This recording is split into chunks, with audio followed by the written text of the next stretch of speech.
Le climat change, l'alimentation et l'agriculture aussi. C'est sous ce thème qu'est célébrée ce 16 octobre la 36e édition de la Journée mondiale de l'alimentation.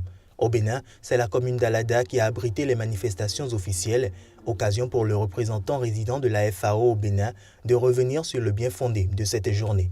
La célébration de cette journée se tient cette année dans un contexte marqué par les récents engagements de la communauté internationale sur l'agenda de développement post-2015, notamment l'adoption des objectifs de développement durable et l'accord sur le changement climatique.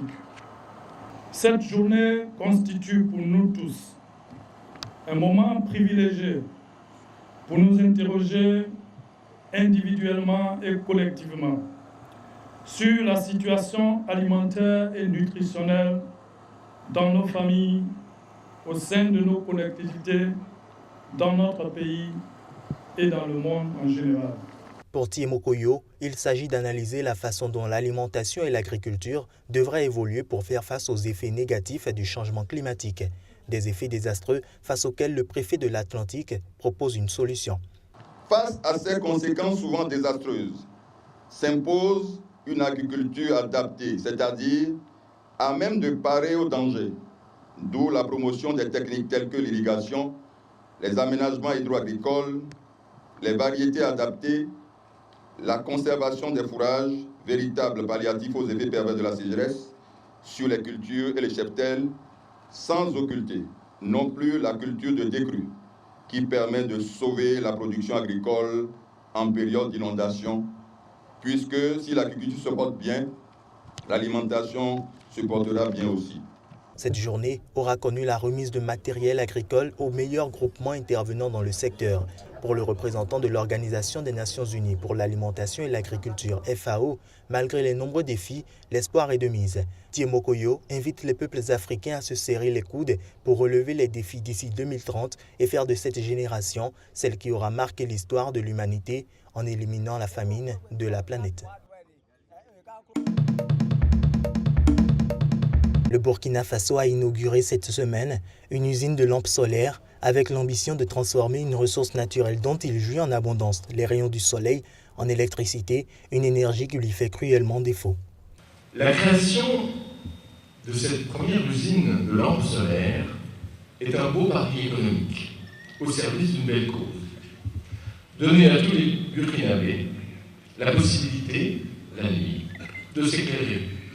Et mieux encore, en produisant sur place ces lampes à un coût donc moindre, en créant des emplois sur place, ici, à Lédoux, et en formant des ouvriers. Installée sur une dizaine d'hectares, la start-up lancée par deux jeunes Français, Arnaud et Maxence Chaban, est adossée à une entreprise familiale spécialisée dans la transformation de métaux basée à Saint-Galmier, près de Saint-Étienne, dans le centre de la France. Les besoins en termes d'accès à l'énergie restent immenses. Et nous ne sommes pas satisfaits des solutions qui sont proposées aujourd'hui aux populations africaines. Souvent des produits de faible qualité qui grèvent d'autant plus le budget des familles. Le défi de notre entreprise est de fabriquer nos produits localement, aujourd'hui à Dédougou et bientôt partout en Afrique. Pays pauvre enclavé d'Afrique de l'Ouest, le Burkina Faso a le coût de kilowatt par heure le plus cher d'Afrique. L'électricité est une denrée rare, accessible à seulement 19% des 19 millions d'habitants. En zone rurale, seuls 3% de la population a accès à l'électricité, contre 59% en milieu urbain, où les coupures sont toutefois fréquentes. Le pays produit 60% d'énergie thermique et 8% d'hydroélectricité, le reste étant importé de la Côte d'Ivoire et du Ghana voisin. Le projet intéresse déjà d'autres pays africains confrontés au même problème d'électrification. Le Bénin, le Cameroun, la Côte d'Ivoire, le Niger, le Sénégal ou le Mali sont des pays partenaires où la Gazelle envisage ouvrir de nouvelles usines dans les prochaines années.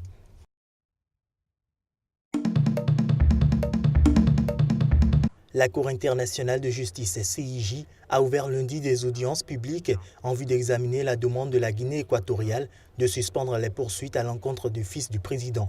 Théodore Nguema Obiang est accusé par la justice française d'avoir pillé les caisses de l'État et d'avoir acheté des propriétés somptueuses dans les endroits les plus chers du monde.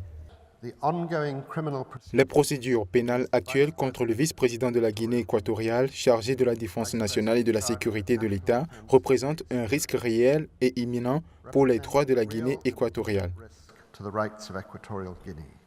Soulignant l'urgence de sa requête, Malabo avait demandé fin septembre à la CIJ, dans l'attente de son arrêt de fond, de rendre une décision provisoire donnant ordre à Paris de suspendre les poursuites judiciaires envers Théodorin Obiang. L'État africain, riche en pétrole, souhaite que l'hôtel particulier de l'avenue Foch soit considéré comme les locaux de la mission diplomatique de la Guinée en français.